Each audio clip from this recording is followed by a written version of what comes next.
علی نے کال کر کے ڈاکٹر مرتضیٰ کو بلایا۔ ڈاکٹر نے آتے ہی چیک اپ کے بعد ایک انجیکشن لگایا تھا۔ ڈاکٹر، کوئی پریشانی والی بات تو نہیں؟ سعید احمد کافی متفکر تھے۔ طاہرہ بیگم بھی پاس بیٹھی ہوئی تھی۔ نہیں، بس موسمی اٹیک لگ رہا ہے، فزیکلی تو بچی نارمل ہی محسوس ہو رہی ہے۔ ہاں، ہو سکتا ہے کہ کوئی ذہنی ٹینشن ہو۔ انہوں نے دونوں میاں بیوی کو دیکھا تھا اور سعید احمد نے طاہرہ کو۔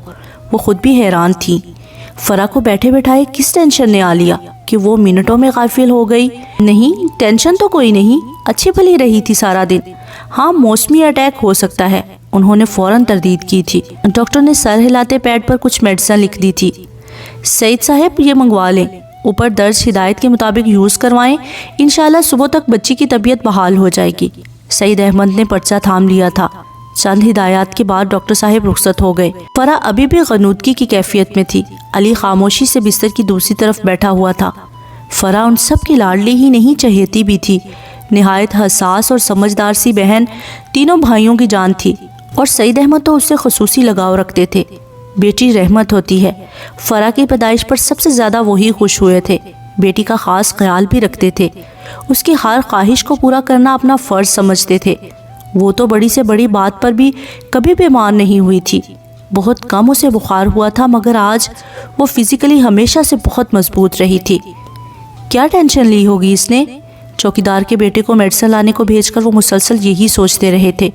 انجیکشن کا اثر تھا کہ گھنٹے بعد فرح کی غنودگی کم ہونا شروع ہو گئی تھی۔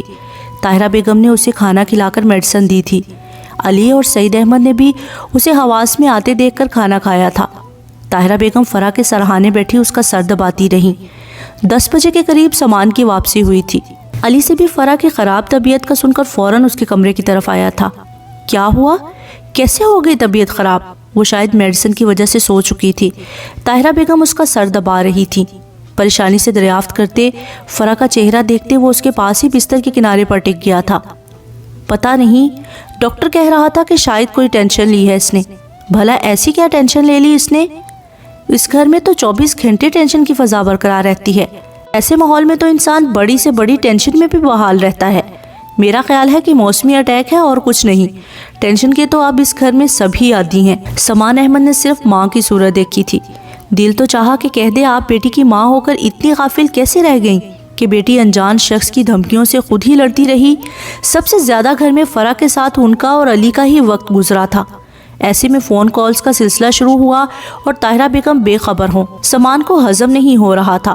وہ تو اولاد کے سلسلے میں کافی تیز نگاہی کا مظاہرہ کرتی تھی، پھر اس معاملے میں ان سے کیسے چوک ہو گئی، کیسے کوتاہی ہو گئی کہ فرح اس حد تک چلی گئی، بلکہ اس شخص کے فریب میں پھنس گئی۔ تمہارا نمبر بند تھا، علی نے کتنی دفعہ نمبر ملایا تھا، اب اکثر تم نمبر بند کرنے لگ گئے ہو، خیریت؟ شکی انداز میں وہ تفتیش کر رہی تھی۔ وہی شکی انداز جو اگر والدین کی طرف سے ہو تو اولاد کے سینے میں گہرا شگاف ڈال دیتا ہے۔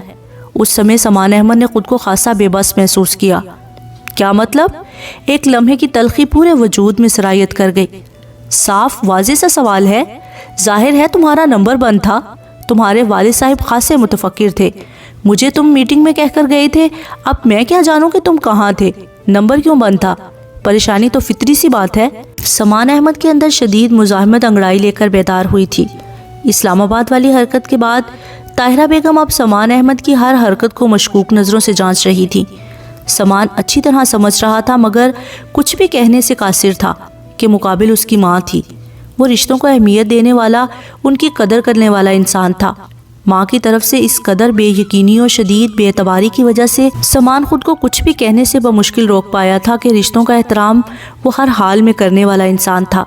حالات کچھ بھی ہوں، اس نے اپنی ماں کی ہر موقع پر عزت کی تھی۔ میٹنگ کے دوران ڈسٹربنس کی وجہ سے نمبر آف کیا تھا، اور کوئی بات نہیں۔ مزید آپ جو بھی سوچیں یہ آپ کی ذہنی اختراع ہے۔ ہر انسان اپنے سوچنے سمجھنے میں آزاد ہے۔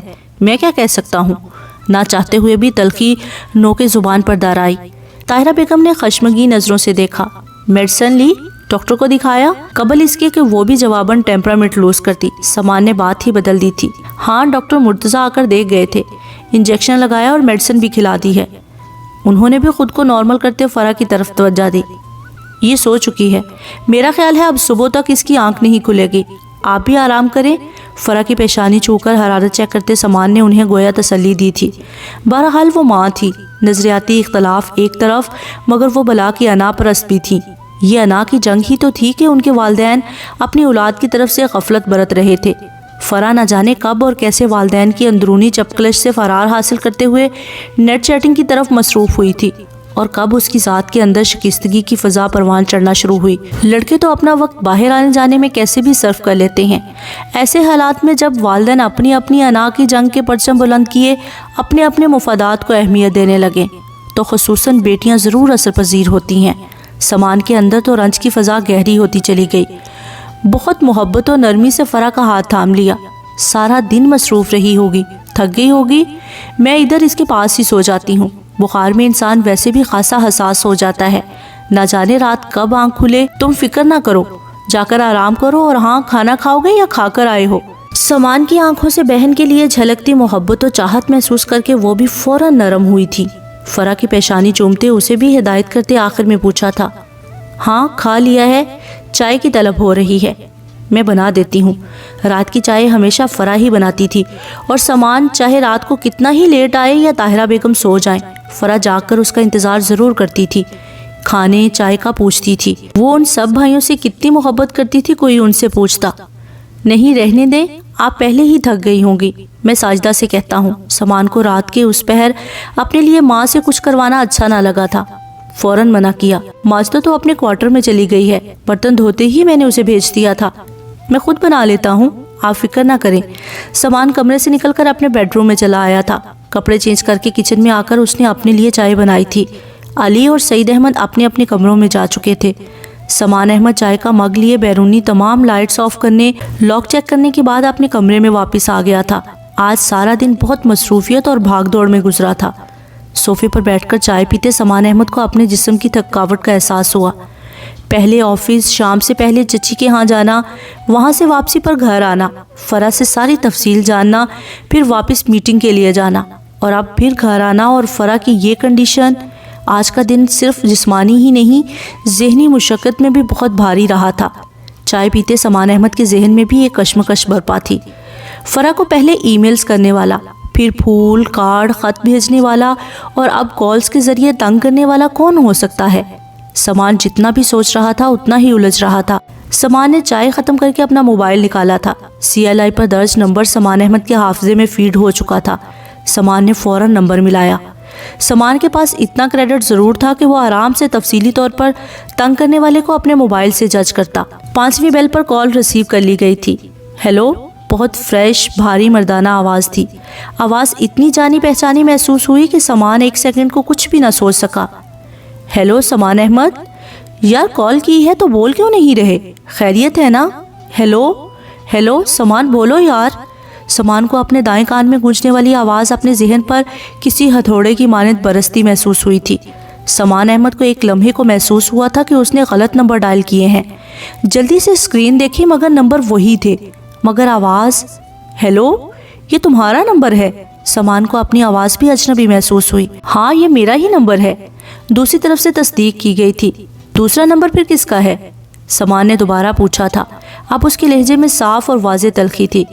وہ بھی میرا ہی ہے، دراصل یہ نمبر میں بہت کم یوز کرتا ہوں، چند ایک کو پتا ہے یہ نمبر۔ ویسے تمہیں یہ نمبر کہاں سے ملا؟ وہ پوچھ رہا تھا۔ سامان کو اپنے اعصاب پر جذباتیت کا دورہ پڑتا ہوا محسوس ہوا، ورنہ تو خاصے ٹھنڈے اور دھیمے مزاج کا مالک تھا، مگر لگتا تھا کہ اس آواز نے اس کے اندر کی ساری سوجھ بوجھ ختم کر دی تھی۔ فرح سے؟ سامان احمد کو اپنی ہی آواز اجنبی اور سرد سی محسوس ہوئی۔ دوسری طرف بالکل خاموشی چھا گئی تھی۔ اور وجہ کیا ہے یقیناً سمجھ گئے ہوگے۔ تمہیں شرم تو نہ آئی یہ سب کرتے ہوئے؟ یہ کھیل کھیلتے ہوئے اتنا تو سوچا ہوتا کہ تمہارا ہم سے کیا رشتہ ہے۔ فرح اتنی بھی ناسمجھ نہیں تھی جسے تم نے اپنی مطلب براری کے لیے منتخب کیا۔ کیا بگاڑا تھا اس نے تمہارا؟ بولو، جواب دو، کیا مقصد تھا تمہارا اس ڈرامے سے؟ سامان احمد کو اول تو غصہ نہیں آتا تھا، مگر جب آتا تھا تو بلا کا آتا تھا۔ اس وقت بھی گرجتے برستے سامان احمد اور دھیمے سلجھے سامان احمد میں زمین و آسمان کا فرق تھا۔ دوسری طرف موجود شخصیت بالکل خاموش تھی۔ سامان میں، اس نے کچھ توقف سے اپنے آپ کو بحال کرتے لب کشائی کی بھی تو زبان سامان کے نام پر ہی ساتھ چھوڑ گئی۔ شٹ اپ، نفرت محسوس ہو رہی ہے مجھے تم سے۔ یہ گھٹیا حرکت تو ایک کچے ناسمجھ ذہن کی مرہون منت ہی ہو سکتی ہے۔ تم جیسے میچور شخص سے میں یہ توقع نہیں کر سکتا۔ کیا حق حاصل ہے تمہیں میری بہن کے جذبات و احساسات سے کھیلنے کا؟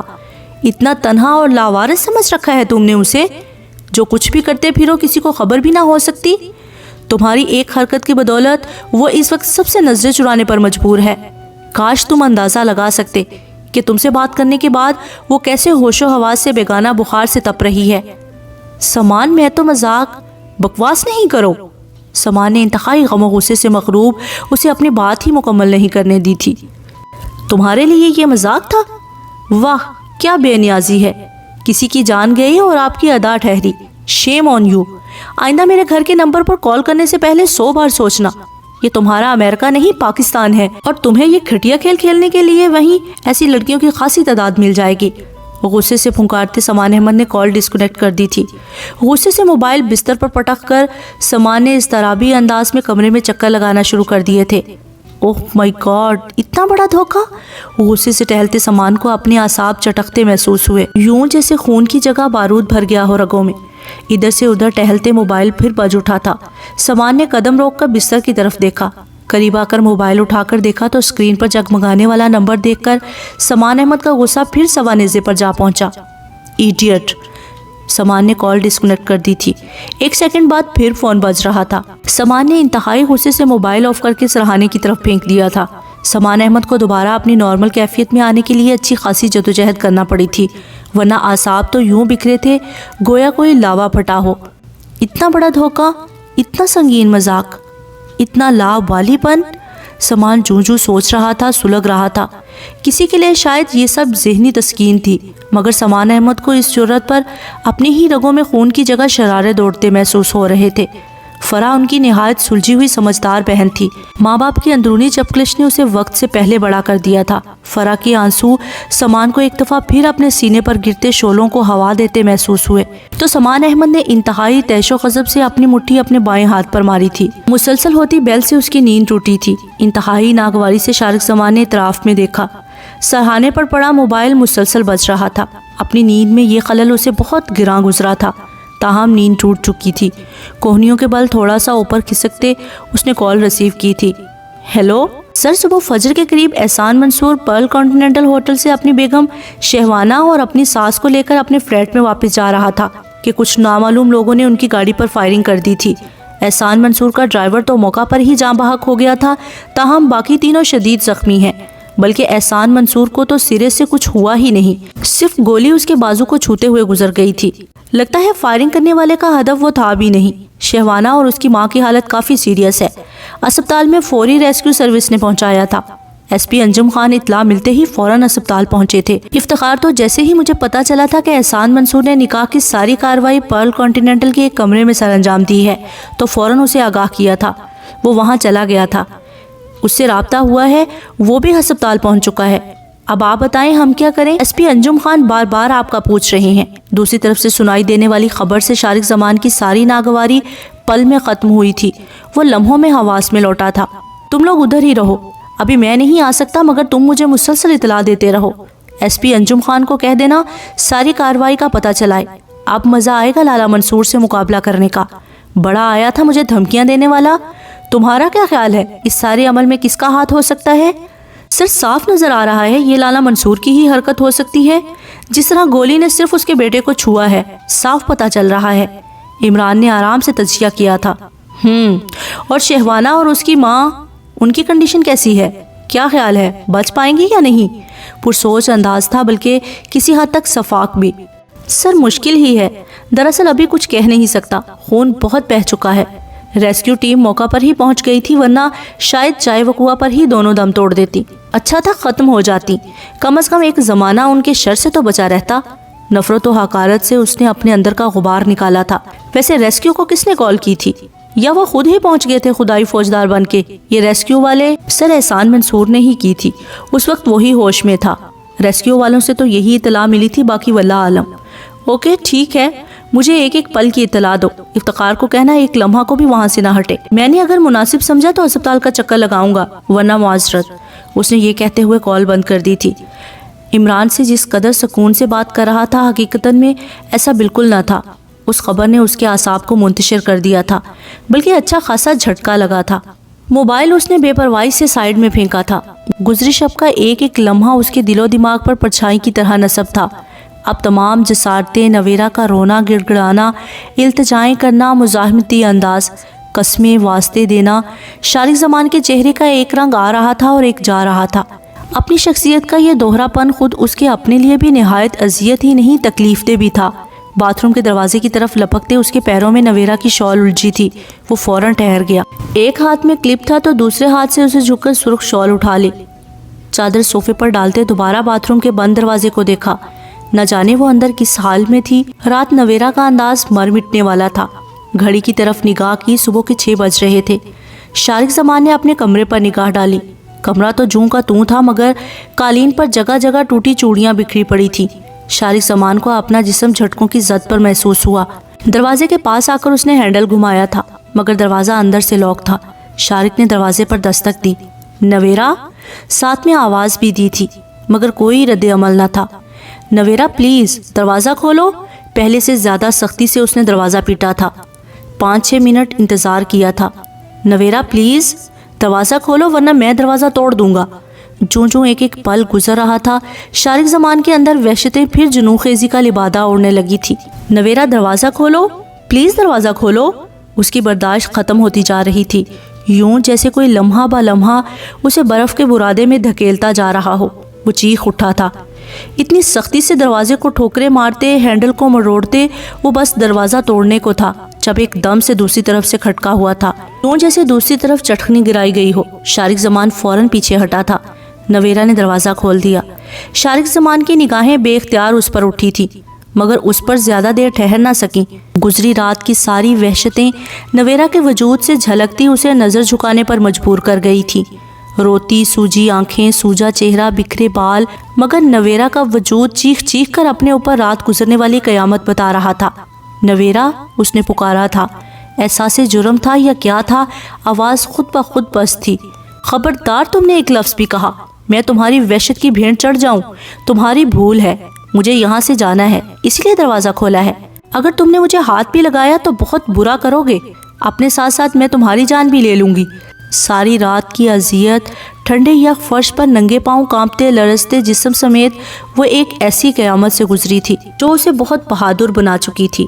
وہ وحشی زخمی شیرنی کی طرح چپٹنے کو تیار تھی، ہر حد سے گزرنے کو۔ رات جو بھی ہوا، میں یہ نہیں کہتا کہ اس میں میری سوچ یا میری ذات کا کوئی عمل دخل نہیں ہے، مگر یہ سچ ہے، تمہیں چائے کا کہتے ہوئے میری نیت بالکل صاف تھی۔ اسے بالکل صحیح سلامت سامنے پا کر کچھ پرسکون ہوتے ہوئے وہ پیچھے ہٹ گیا تھا۔ نویرا نے کچھ الجھ کر اسے دیکھا۔ اس کا وضاحتی انداز ایک بناوٹ لگا۔ شارق کے الفاظ، اس کا پیچھے ہٹنا اسے ڈرامہ محسوس ہوا۔ شارق زمان نے صوفے پر پڑی چادر اٹھا کر اس کی طرف اچھالی تھی جو نویرا کے اوپر جا گری تھی۔ نویرا نے چادر سمیٹتے حیران ہو کر شارق زمان کو دیکھا اور پھر چادر اپنے وجود پر لپیٹ لی۔ گزری شب کے اثرات کچھ حد تک چھپ گئے تھے۔ میں بالکل اچھا نہیں ہوں، میری صحبت، میری عادات بھی ٹھیک نہیں، مگر میں قسم کھاتا ہوں کہ میں نے تمہیں اس انداز سے کبھی نہیں دیکھا تھا۔ میں تمہاری عزت کرتا ہوں۔ پتہ نہیں اپنے اندر کے جنونی پن میں رات کیا کر بیٹھا، مگر جو ہو گیا اسے بھول جاؤ۔ بھول جاؤ؟ نویرا نے نفرت سے ٹوک دیا۔ نفرت کے اس قدر شدید مظاہرے پر شارق زمان خاموشی سے اسے دیکھے گیا۔ آپ کے لیے بھول جاؤ کہنا آسان ہے، مگر میرے لیے بھولنا بہت مشکل ہے۔ بہت برا کیا آپ نے میرے ساتھ، میں تو آپ کے خاندان کی ہی بیٹی تھی۔ اپنی ہی عزت پر ہاتھ ڈالتے ہوئے کچھ تو سوچا ہوتا۔ نہ چاہتے ہوئے بھی وہ رو دی تھی۔ شارق زمان نے آگے بڑھ کر دروازہ کھولا تھا۔ تم جا سکتی ہو اب، دروازے کے سامنے سے ہٹ کر اس کو کہا تھا۔ نویرا کو اب بھی حیرت و تعجب کا دورہ پڑا، آنسو ٹھٹر گئے۔ یہ شخص اتنی جلدی ہاتھ میں آیا شکار جانے دے رہا ہے، یا اس کے اندر انسانیت واقعی جاگ گئی ہے، یا پھر یہ بھی کوئی چال تھی۔ مشکوک نظروں سے اسے دیکھتے، قالین پر بکھرے اپنے جوتے پہنتے وہ مسلسل بے یقین تھی۔ الٹے قدموں چلتے دروازے کے قریب پہنچتے ہوئے بھی وہ خوفزدہ تھی کہ کسی بھی لمحے یہ شیطان اسے پھر دھوکہ نہ دے دے۔ کمرے سے نکلی تو پیچھے بہت زور سے دروازہ بند ہوا تھا۔ اس نے ہڑبڑا کر دروازے کو دیکھا اور پھر خود کو۔ وہ خواب نہیں تھا، حقیقت تھی۔ وہ زندہ اور باعصمت واپس آئی تھی۔ ایک قیامت کی رات گزری تھی جس کے آثار اس کے وجود پر تھے، جنہیں اس کی شال نے چھپا دیا تھا، مگر ایک قیامت اس کے اندر برپا ہوئی تھی۔ نویرا کے آنسو زاروں کی طار بہتے چلے گئے۔ یا اللہ! اسے یقین آتا چلا گیا کہ اللہ نے اس کی سن لی ہے۔